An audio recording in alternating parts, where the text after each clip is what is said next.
20 साल के हैं मौला अली जंग बद्र में, और नबी ने इस जवान को अलम दे दिया, अलमदारे लश्कर मुस्तफ़ा, अलमदारे दीन इस्लाम, अलमदारे मुजाहिदीन इलाही हजरत मौला अली अलम लेकर आए। जब अलम लेकर वहां पूछा भाई कौन आ रहा है, अलमदार कौन है? उधर से पूछा गया, जरूरत ही नहीं है मुझे नाम लेने की, उधर से पूछा गया कि कौन है अलम, परचमदार कौन है, अलमदार कौन है? कहा अली। कहने अली तो बहुत जवान है, बच्चा है। अब पूरे मुशरिकीन के लश्कर में यह फैला दिया गया कि एक बच्चे को अलम दिया है। खबरदार जाहिर को न देखना। हाँ, अल्लाह का काम बड़ा निराला है, अल्लाह के तरीके बड़े निराले हैं जी। तवज्जो है, खाना काबा को गिराने के लिए हाथियों का लश्कर आया था। अगर अल्लाह ने हाथियों के मुकाबले में हाथी भेज दिए होते तो गोया हाथियों की ताकत को तस्लीम कर लिया होता। अल्लाह ने हाथियों के मुकाबले हाथी नहीं भेजे, अबाबील का लश्कर, नहीफ और नातवान परिंदा। उधर जानवर इतना मोटा, कुलुफ्त खाल वाला जानवर, इतनी मोटी खाल वाला जानवर। इधर ये इतना सा परिंदा जो मेरी और आपकी मुट्ठी में आ जाए। इतने से परिंदे की चोंच कितनी बड़ी होगी, उसमें कंकर कितना बड़ा होगा, हाथियों की खाल कितनी मोटी है। खबरदार खबरदार, अल्लाह की तरफ से कभी तुम्हारा मुकाबला नहीं होगा, तुम्हारी हैसियत ही नहीं है। इतना कवी हैकल जानवर इतनी इतनी सी कंकरियों से जख्मी होने लगा, अपने सवारों को गिरा गिरा के कुचलने लगा। देखा, वह अरसल अलैहिम तैरन अबाबील, अल्लाह ने उन पर एक परिंदा भेजा जिसको अबाबील कहा जाता है। तवज्जो कर लिया आपने, अल्लाह ने परिंदा भेजा जिसे अबाबील कहा जाता है। ये कंकर छोड़ते थे, हाथियों पे बरसते थे, वो जख्मी होकर सवारों को गिराते थे। कोई कंकर भी खता नहीं जाता था, इसलिए कि परिंदा भेजा हुआ है। अगर जानवर भी भेजा हुआ हो तो गलती नहीं करता, तुम नबी को गलत कैसे कह सकते हो? सलवात पढ़े मोहम्मद व आली मोहम्मद।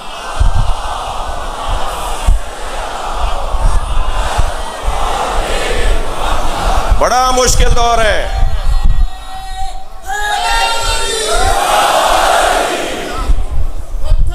मौलाना आप सही बैठे हैं? पत्थर पे अलमदीन का गाना किसने, मरहब से पहलवान को बिठाया किसने, असहाबे पैगंबर सभी थे मौजूद, बोलो बोलो तबे खैबर।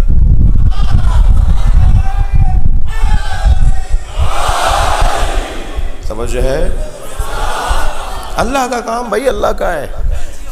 खबरदार, अपने कामों को अल्लाह के कामों से तोलना नहीं। उसने घर बचाने के लिए अबाबील का लश्कर भेजा, और नबी जब गार में गए तो उनकी हिफाजत के लिए मकड़ी का जाला बनवा दिया। आहवने बुयूत, फूकों से टूटने वाला घर, इतना कमजोर घर जो फूक मारने से टूट जाए। बारीक बारीक तारों का घर बनाया नबी की हिफाजत के लिए। अंदर नबी हैं, जाला तनवादिया के नहीं है। भाई यही हुआ था ना, वो पैर देखते हुए तो पहुंचे थे ना। जब पहुंचे गागार के दहाने पर तो देखा कबूतरी ने अंडे दिए हुए हैं, घोंसला बनाया हुआ है, और मकनी ने जाला तना हुआ है। ये माहौल बता रहा है कि अंदर कोई नहीं गया। नबी अंदर हैं, अल्लाह इंतजाम कर रहा है, नहीं है। बिस्तर पे नबी हैं, अल्लाह इंतजाम कर रहा है। अल्लाह तकैया करे तो जायज, और हम इताअत इलाही में तकैया करें तो नाजायज। ये क्या हो रहा है? तकैया बुज़दिली को नहीं कहते, हिकमत और दानाई को कहते हैं। हजरत आयतुल्लाह जवादी आमली ने क्या खूब तारीफ की है तकैये की। फरमाते हैं तकैया इस्तेदादे मुखातिब का मौजू नहीं है। बोलने वाला और करने वाला तकैया नहीं करता। तकैया इस्तेदादे मुखातिब का मसला नहीं है, इस्तेदादे मुखातब का मसला है। सामने वाला समझ नहीं पाएगा। अगर ये तारीफ है तकैया जहन में बिठा लें तो अल्लाह भी तकैया करता है, नबी भी तकैया करते हैं। क्या कहा है ना, नुकल्लिमु नास अला क़द्रि उक़ूलिहिम, हम लोगों से उनकी अकल के मुताबिक बात करते हैं। ये तक़य्या नहीं है तो क्या है? लोगों से उनकी अकल के मुताबिक बात करो, ये समझ नहीं पाएगा। दरबार मामून और रशीद मेरे मौला रिजा तशरीफ फरमाएं। एक मुखालिफ ने आवाज देकर कहा, या इब्न रसूलिल्लाह, आप का अकीदा यह है कि अलीयुन क़सीमुन नार वल जन्नह, अली जन्नत और दोज़ख के तकसीम करने वाले हैं। मेरे मौला रिजा ने फरमाया, हमारा अकीदा नहीं है, ये नबी मुकर्रम का फरमान है, ये सरकार दो जहां की हदीस है। या अली अंत क़सीमुन नार वल जन्नह, या अली तुम जन्नत और दोज़ख के तकसीम करने वाले हो। बराबर से मामून और रशीद की आवाज़ आई, फर्जंद रसूल मुझे ये हदीस समझ में नहीं आती। हज़रत ने फरमाया, ये हदीस समझ में नहीं आती तो हम एक और हदीस तुम्हें समझाते हैं, सुनाते हैं जो इसे समझाएगी। हज़रत ने फरमाया, ये तो नहीं समझ में आ रहा कि अली जन्नत और दोज़ख के तकसीम करने वाले हैं, ये हदीस तो समझ में आती है, या अली हुब्बु का ईमान व बुग़्ज़ु का कुफ़्र, या अली तुमसे मोहब्बत करना ईमान है, तुमसे नफरत करना कुफ्र है। जो अली से मोहब्बत करेगा मोमिन है, जन्नत में जाएगा, जो अली से नफरत करेगा काफिर है, दोज़ख में जाएगा। तो अली ही तो जन्नत और दोज़ख भेज रहे हैं।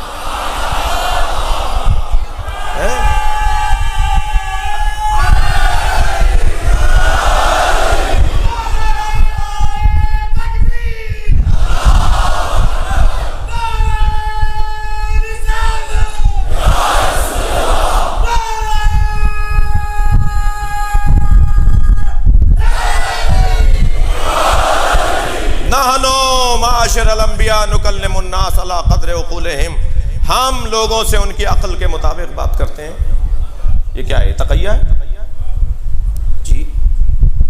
मुनाफ़िक़त, झूठ, दोगलापन तक़य्या नहीं है जी। सामने वाले की अहलियत और काबिलियत को देखकर बात करना। मेरे मौला रिजा ने बता दिया, जैसे ही महफिल बर्खास्त हुई, अब असल तेहरवी ने जूतियां सीधी की। मेरे बच्चों, इस घराने की जूतियां सीधी करने की आदत डालो। जो यहाँ जूतियां सीधी करने वाला होता है ना, जो यहाँ झुकता है उसका सर बुलंद हो जाता है। तो इस आजिज़ी, इस दरवाजे पर आजिज़ी, अहले बैत के दरवाजे पर आजिज़ी इंसान को अमीर बनाती है। अब असल तेहरवी ने जूतियां सीधी की और जूतियां सीधी करके इमाम से कहने लगे, मौलाना, मौला मौला, वही जवाब है जो आपने दिया। फरमाया, वो उनके लिए था, तुम्हारे लिए और है। मौला ने, हज़रत अब्बा सल्लल्लाहु अलैहि वसल्लम फरमाए, मेरे लिए क्या जवाब है? मेरे जद महशर में खड़े होंगे, मेरे जद अली महशर में खड़े होंगे, जन्नत से कहेंगे ये मेरा है, दोज़ख से कहेंगे तेरा है। लोगों से उनकी अक्ल के मुताबिक